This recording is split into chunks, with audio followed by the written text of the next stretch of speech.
เคยก่อสร้างบ่เคยก่ออยู่เคยเดือนเคยก่อเหือน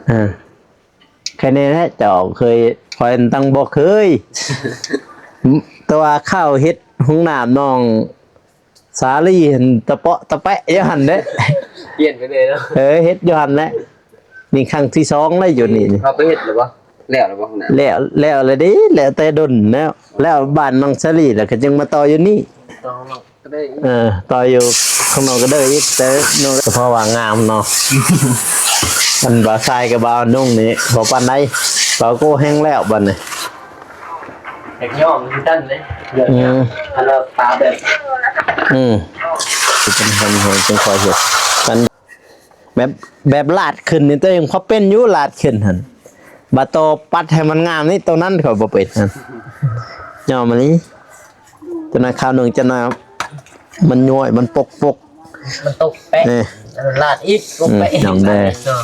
ดคนขยันเนาะพี่น้องเนาะก็ต้องมีรางวัลเนาะพี่น้องเนาะเพราะว่าเพิ่นมาซอยเวียกกับเบานุ่งเพิ่นพี่น้องเนาะกับอ้ายเพิ่นแหละง่ายๆตั้งแต่มือเลิกหมดเลยฮู้ตั้งแต่มือตัดหลังพุ่นแหละตัดหลังข้าพุ่นนะพี่น้องเนาะก็เลยมีทางผู้ใหญ่เพิ่นได้เห็นเนาะพี่น้องเนาะความตั้งอกตั้งใจจากฝั่งไทยนี่แหละพี่น้องเนาะเมไม้เพิ่นเนาะพี่น้องเนาะดีเนาะพี่น้องเนาะวันนี้ก็สิมอบรางวัลให้บ่าวซ้ายเพิ่นพี่น้องเนาะเพราะว่ามีผู้ใหญ่เพิ่นทางประเทศไทยเพิ่นและเพิ่นได้ให้เงินมาเนาะพี่น้องเนาะ 1,000 บาทเนาะพี่น้องเนาะคนละพันได้ง่ายๆนี่บ่าวโกแล้วก็บ่าวนุ่งในพี่น้องเนาะแล้วก็บ่าวซ้ายพี่น้องเนาะ 1,000 บาทเด้อพี่น้องเด้อ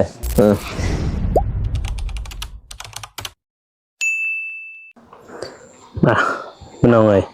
เปิดภาพมาเด้อพี่น้องเด้อตอนนี้ก็อยู่บ้านน้องก็เลยนะพี่น้องเนาะหลังจากที่ว่าเบาโกกลับมาจากงานแข่งเรือนั่นพี่น้องเนาะก็มาอัปเดตภารกิจหรือว่ามาสืบต่อพี่น้องเลยเนาะก็คือสร้างห้องน้ำของน้องนั่นแหละพี่น้องเลยเนาะให้สำเร็จเสร็จสิ้นนะพี่น้องเนาะแล้วก็มีเพราะว่ามีบ่าวทรายเพิ่นมานำพี่น้องเนาะแล้วก็อีกผู้นึงพี่น้องเนาะเพราะว่าบ่าวน้องเพิ่นให้2คนเพิ่นไปสืบภารกิจพี่น้องเนาะหรือว่าสืบต่อพี่น้องเนาะทางบ่าวกูก็จึงเข้ามาอีกมือใหม่เนาะพี่น้องเนาะเพราะว่าหลังจากที่ว่าไปงานแข่งเรือเนาะพี่น้องเนาะอยู่เซกองบนไหนพี่น้องพาโตไปเจอสนะจะหันไปหน่อยเสียเงินไปทั้งแสนกีบพี่น้องเนาะสนะเพิ่นก็ไปลินชงเรือนั่นแหละพี่น้องไปเบิ่งกระเจ้าแกงเรือพี่น้องนะพอดีไปเจอบาโกยหันจำเป็นแล้วพี่น้องเลยคราวนึงก็ว่าขอเงินแน่ขอเงินแน่บ่จักสิเฮ็ดพี่น้องในโตมีแต่ใบแสนก็เลยเอาให้เพิ่นซะ100,000พี่น้องเนาะพี่เปิดภาพมาเนาะพี่น้องก็เลยให้เพิ่นให้สนะเพิ่นซะ100,000กีบพี่น้องเนาะคราวนึงก็ขอเงินแน่นะขอเงินแน่บ่จักสิเฮ็ดคือกันเลยพี่น้องเนาะก่อนอื่นหมดก็สบายดีเด้อพ่อแม่พี่น้องเนาะบ่ว่าสิอยู่ภายในหรือว่าต่างประเทศก็ยินดีต้อนรับเข้าสู่ช่องบ่าวโกชนบทสปปลาวพี่น้องเนาะมื้อนี้ก็มาสืบต่อภารกิจเฮาแหละพี่น้องเนาะก็คือห้องน้ำน้องเลยให้มันสำเร็จเสร็จสิ้นพี่น้องเนาะเพราะว่าตอนที่ว่าบ่าวโกบ่ได้มาก็แม่นว่าทั้งบ่าวชายแล้วก็มีผู้นึงเนาะพี่น้องเนาะน้องชายบ่าวน้องนี่แหละพี่น้องนะเพิ่นก็มาสืบต่อภารกิจพี่น้องเนาะแต่ว่าทางบ่าวตูนเพิ่นกับน้องบองเพิ่นยังบ่ทันได้เห็นหน้าเห็นตาพี่น้องหลังจากที่ว่ากลับมาจากปากเซบ่ทันได้เห็นพี่น้องเนาะแล้วก็ยังบ่ทันได้ถามเพิ่นม่วนบ่ไปลินปากเซม่วนบ่ไปเที่ยวนครเนาะพี่น้องเนาะเพราะเขาเจ้าเอิ้นทางนั้นเป็นนครปากเซเนาะพี่น้องเนาะไปเดี๋ยวห้องเข้าไปทักทายทางทีมงานเลยเนาะพี่น้องเนาะ let's go พี่ตัวพี่กับน้องก็เลยพี่น้องบรรยากาศยามแรกเนาะพี่น้องเนาะตะเวนกำลังจะตกดินแหละเพราะมัน บ่าย3บ่าย4นี่แหละพี่น้องเอ้ยเนาะสบายดีน้องก็เลยตัวมามื้อนี้พี่น้องเอ้ยป่าวทรายเพิ่นมาก่อนมาอัปเดตก่อนพี่น้องเอ้ยเนาะใกล้แล้วเนาะวันนี้เนาะปุ่นเขียวอย่างซั่นนี่พี่น้องเอ้ยเฮ้ยทางในนี่แล้วล่ะบ่ขบกไปดีเด้อบ่ทรายโอ้มืด เนาะ แจ้งอยู่เรียบร้อยเนาะโบกเนาะวันนี้เนาะสตาร์นำโบกครั้งนี้แล้วก็ทางนั้นพี่น้องเอ้ยที่เหลือก็แม่นมาเบาทรายเพิ่นกับเบานุ่งเพิ่นพี่น้องมาโบกกับเมื่อวานเนี่ยบ่มาเมื่อวานเนี่ยบ่ ก็มาเป็นมือซื่นเนี่ย ซื่นเพิ่น โดย มื้อซื่นนี่เบาโกก็บ่ได้มา พานั่นแล้วก็ว่านได้ทางนี้อีก ได้ทางข้างเมืองนั้น โดยทางนี้อีกเนาะมือละผ้าพี่น้อง มือละพา เลย มาไว้นี่ โบกค่อยโบกนั่นแหละ โดย ข่อยยังโบกบ่เป็นปานใด โบกบ่เป็นนะพี่น้องไอ้นี่เบิ่งนี่บ่โคโบกคือเบิ่งนี้ห้องนี้นี่แม่นว่างามบ่งามก็อยู่นำเบาโกแหละพี่น้องเอ้ยก็เลย โก้มันแล้ว บัดนี้บาซามาแกะเบื้องนั้นให้เพิ่นแกะเบื้องนั้นซะคุณทำดีต้องมีรางวัลพี่น้องเนาะให้บ่ทรายเพิ่นตัวแต่เบื้องหลังนี่บ่นงละให้โบกบ่ ให้โบกแล้วมันแล้วมืออื่นอีก นี่แต่เอาปูนมามืออื่นโบกทอนไป งบยังอยู่บ่นำเพิ่นซะนะ น้องเขาบ่รู้คือกันได้บ่ได้ถามเพิ่น คือสิย่างแบบตามเบิ่งย่างบ่รู้น้องก็มีแต่มาเฮ็ดบ่ได้ถามงบถามหยังบ่เลยอย่างเดียวเลย มีแต่ว่ามาเลยเนาะ เลย พอดีแล้ววันนี้มานำกันแล้วบัดนี้ เลย หลังจากมาแต่งานแข่งเรือเซกองม่วนอยู่คนหลายขนาดเลย ลาย อุ้ยเต็มเลยไอ้นี่ตอนว่าง11 โมงนั่นฝนตก โอ้ ทางนั้น แต่ว่าไอ้ไปอันพอดีฮอดตอนแรกนะประมาณบ่าย2นี่แหละไป พอดีแข่งให้น้อง พอดีม่วนพอดีไปเห็นเป๊ะเลยคู่สุดท้ายคู่ชิงชนะเลิศเลย โอ้ไปชนะ ฮะ โอ้บ่ไปชนะ จักบ้านยังบ่ได้ถามเขา เห็นอยู่ครับทีมทรายหันแข่งกับบ้านนั่นน่ะทีมทรายกินเรือ แต่ได้ยินเขาว่าบันดาลเห็นบ่บ้านยังนี่แหละบาดาแข่งหันชนะขาดลอยเลยนะ โอ้ อันห่างกันเป็นลำพุ่น คือว่าล่ำนั้นคักแล้วเนาะ บัดนี้ทีมยิงกับบ้านเดียวกันอีกกับทีมชายหันบ้านดานเบิด โอ้ ทีมยิงอยากว่าซูซีเนี่ยทีมยิงแข่งกันไปที่ว่าซูซีแต่ทีมชายหันลอยเลยกินลอยเลย แบบว่ายาวเลยเนาะ ยาวเลยห่างกันเป็นลำเลยพอดีนะไปตอนไปพอดีไปเจอสุดชิงชนะเลิศ พอดีแล้วสิพอดีบอลเขาหลอกค่อยเสียนะ โอ้ยมันเป็นมันใครจะเสียอยู่ครับต้องเสียทีมยิงทีมชายป้าคนบ่อยากให้บอกเลย เต็ม ลายได้ไป ในห้อง โดนเถื่อได้เนาะ เดินเถื่อปีหนึ่งมีเถื่อหนึ่งเด้ เลย ปีละเถื่อรอถ่ายอีกปีหน้ากับวันที่2ที่3นั่นแหละปีหน้า2026หั่นก็แต่ละปีหันไปหันบ่ได้เห็นฮอดเถื่อ ไปวันนั้นนอกก่อนบ่เห็นเมาก่อนนะบ่ได้เห็นฮอดเถื่อแล้วบัดนี้แต่ว่ามาครั้งปีนี้แค่นี้ได้เห็นเถื่อเกือบสิบ่ได้เห็นน่ะนะเกือบบ่ทันซ้ำแค่นี้ไปก็พอดีเจอกูสิงชนะเลิศ บอลที่เขาหลอกค่อยเลยนะ บ่นั้นพอดีเป๊ะว่าติไปอยู่บ่นี้ยินแล้วว่าตึงสิกออันนั้นอ่างบ่นี้เนาะ ก่ออ้างอยู่ ก็อ่างตักเด้ตักน้ำเด้มันมีอ่างห้องนี้เราตึงสิกอบ่นงบ่มีนู่นแหละ มืออื่น ก่ออ่าง มืออื่นต่อ แม่นหมื่นต่อก็อ่ะ เทกองนั่นเนาะ ฮะ เทกองหนึ่งกอง น่าจะแม่นติบางทีน่าจะที่แล้วก็จึงก่อมันนี่ เลย ก็อ่างเฮ็ดแต่ทันเด้ฝนตักน้ำมันนี่ สบายเนาะ หืม ล้างมือ วันสวัสดิ์ตอนนี้บ้านนุ่งเราไปใส่เราอยู่ใส่ เราอยู่เพื่อนน้องบองเนาะ แม่นบ่ เลย เฮ็ดหยังหยัง น้องน้องเราปู่เลย บ่ได้ถามบ่ เลย จิรถามมันอาจจะอยู่หั่นแต่นี่แหล้วบ่าวบ่เฮ็ดยังไงคนบ่เป็นจำมันนี่ คือกันเลยเป็นตัวผม มีมื้อแรกอยู่นี่มื้อแรกนี่มันตะหัวเลย มือนั้นเนาะมือ มื้อแรก ไปสะทึกเลย คนสิเป็นมีแต่บ่าวโน่นให้เป็น เลย คอยหัน คอยคือกันเลย บ่ปานใดดอกคอยเรื่องอันนี้เรื่องก้อนเนี่ยพอได้อยู่เรื่องกอเรื่องโบก มันมีโบกเลย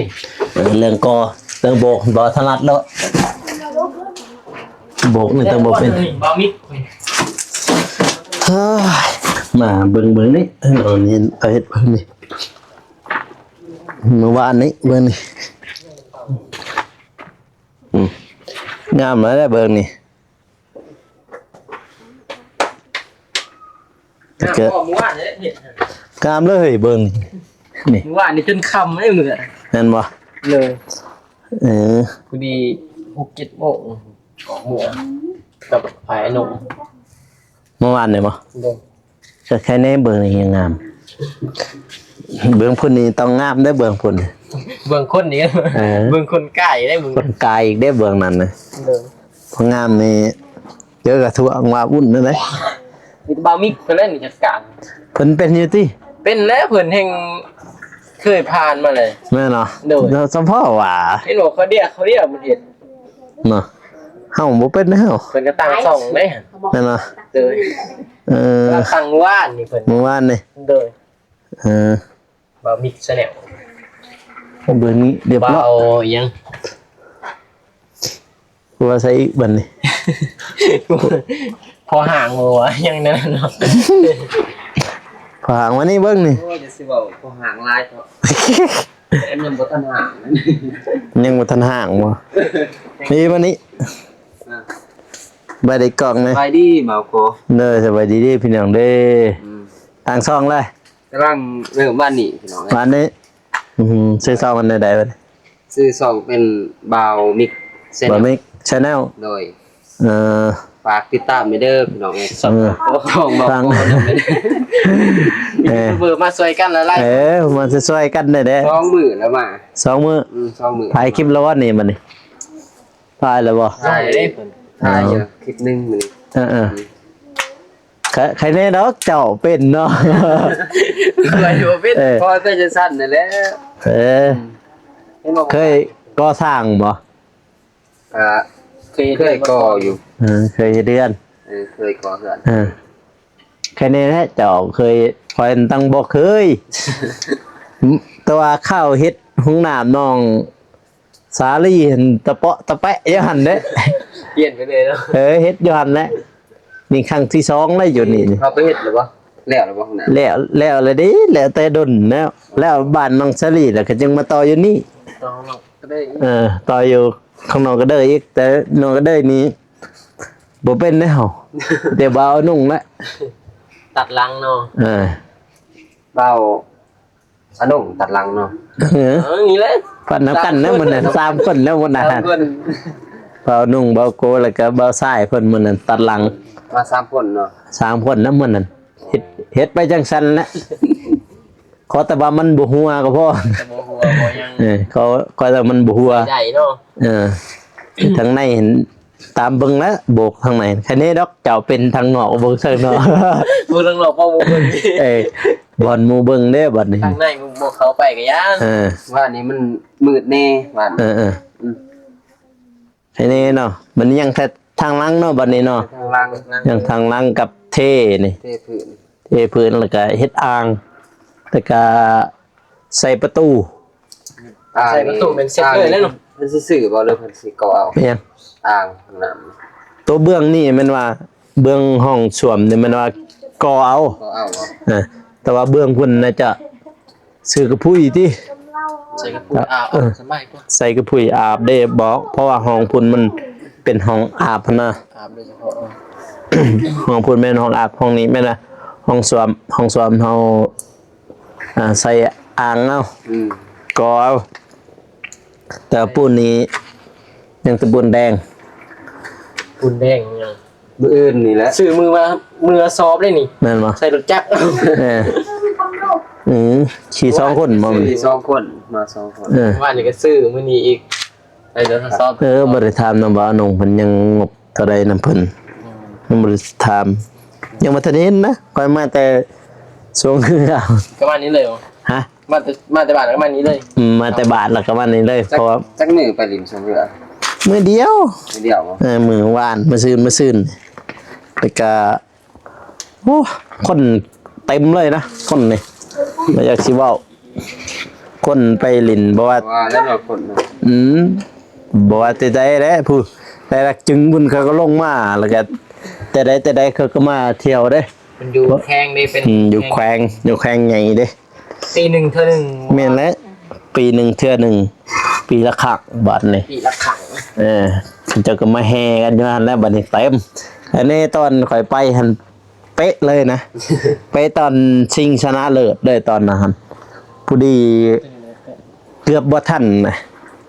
เกือบบ่ทันก็เลยแค่นี้หอนั้นพอดีเบิ่งเอ้าคือสะแท้ตัวเองว่าก็สิเมื่อแล้วบ่ผู้ดีเห็นเขาจะไว้คู่ชิงชนะเลิศ มื้อนี้วิทย์เลยได้นำมัน ปิดแล้วปิดแล้วก็ยังใหญ่ได้บัดนี้จึงมาเมื่อวานนี้มาแต่ว่าห้องพักห้องหยังนี่อยู่หันเต็มหมด บ่เหลือ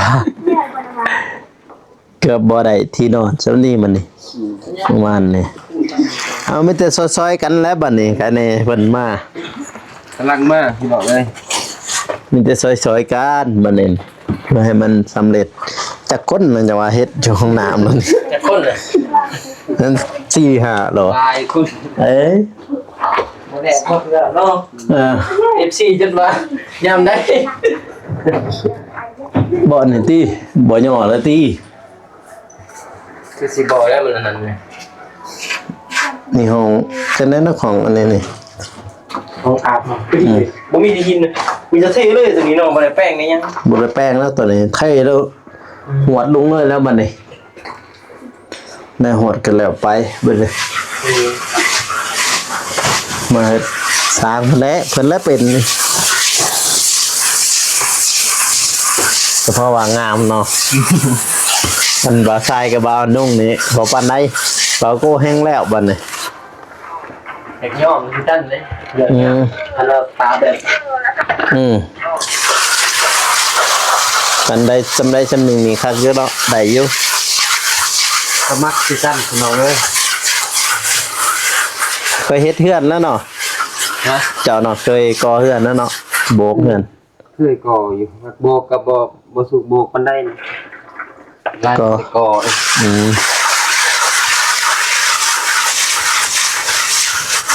ไอ้เนี่ยมีคนเป็นนะบ้านเนี่ยนะก็ดีแหละเห็นห้องน้ำก็ได้ ถ้ามีงานต่อแล้วลุยเลยนะ ต่อไปก็แม่นมาพุ่นและเขาต้องไว้ต่อแล้วบัดนี้ทีมงานเฮาเนี่ย ทีมงานนี่ ไปบ้านน้องน้ำฝนพุ่นแล้วบัดนี้ไปต่ออยู่หั่น ไปอีกด้วยแล้วอีใครมีบ้านยัง ใส่กระต่ออยู่หั่นนั่นมันบ้านน้องน้ำฝนทางบ่าวนงเราไปซื้อที่ดินนั่นเด้นี่เบิ่งนี่อีกน้อยหนึงก็สำเร็จ ยังบ่ทันแหงคัดบ่ได้ ก่อยมื้อนั้นบ่เป็นเนาะห้อยบ่แฮงแล้วแฮงบ่แฮงบ่ฮู้แล้วคัดเลยน้อยปกโอ้ยจนยอมตื่นจนยอมพุ่นมื้อนั้นหั่นอย่างเบื้องหลังนี่สิบ่ได้ช่องสอบพุ่นบ่ปูนหั่น ช่องสอบ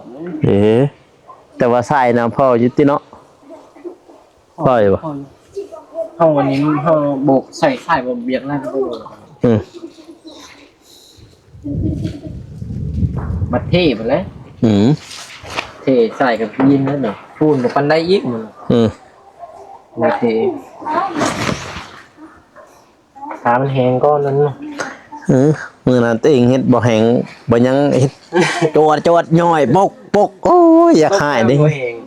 อยากหายดิจริงว่ะวันนี้ก็จึงคอยปะอีกเป็นแฮมแหงจึงคอยเฮ็ดแบบลาดขึ้นนี่ตัวเองพอเป็นอยู่ลาดขึ้นหั่นบาโตปัดให้มันงามนี่ตัวนั้นเขาบ่เป็นหั่นยอมมันนี้ตัวนั้นข้าวหนึงจะน่ะมันย่อยมันปก มันตกแปะ นี่ ลาดอีกลงไปอีกลาดอีกเนาะ ยอมแต่ตัวนั้นแหละบ่เคยเด้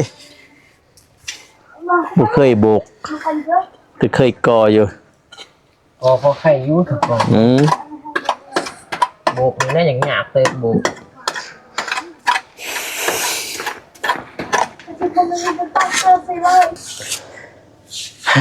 พี่น้องเลยเนาะคนขยันเพิ่นว่าต้องมีรางวัลเด้พี่น้องเด้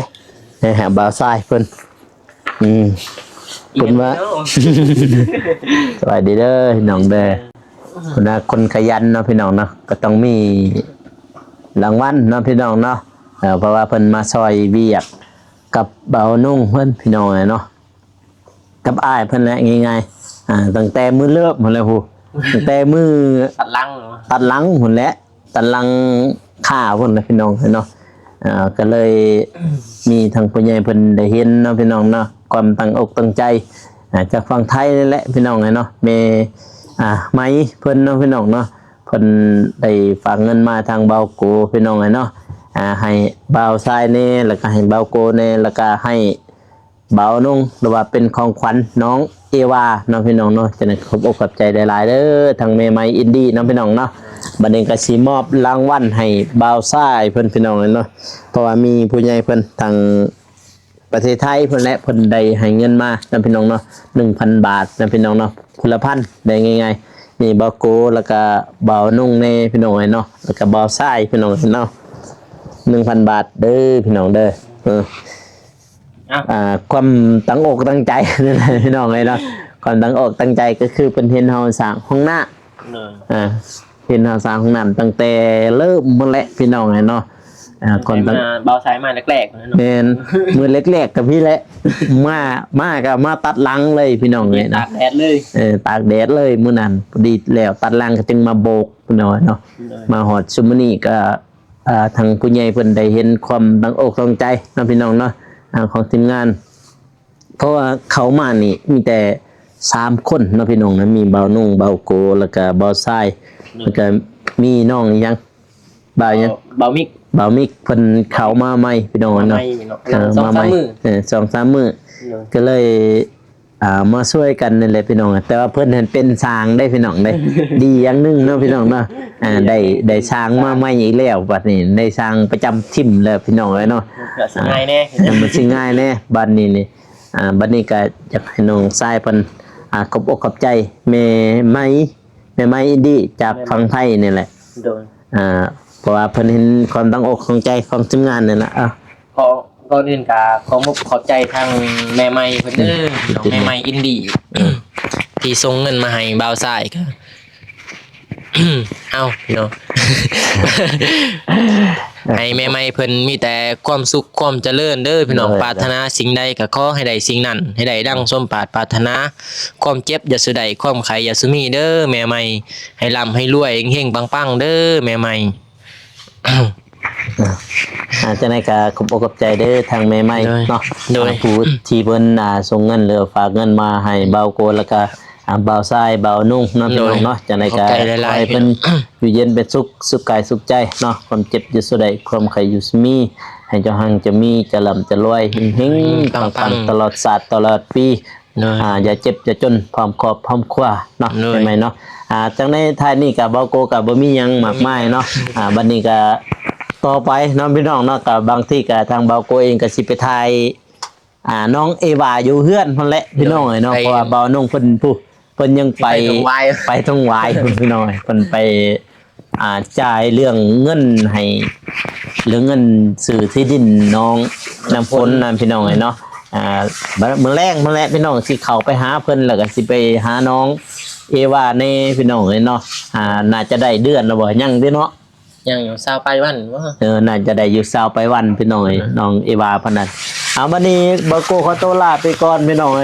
แล้วเจอกันEP ใหม่เหรอหรือว่า EP หน้าพี่น้องเนาะสำหรับคลิปนี้ขอกล่าวคำว่า สบายดี พี่น้องแล้วเจอกัน EP หน้าหรือว่าคลิปหน้าเนาะพี่น้องเนาะบ๊ายบาย บ๊ายบาย